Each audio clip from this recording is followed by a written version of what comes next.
بسم الله الرحمن الرحيم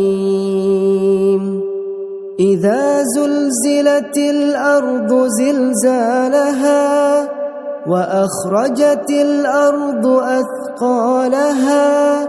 وقال الإنسان ما لها يومئذ تحدث أخبارها بأن ربك أوحى لها يومئذ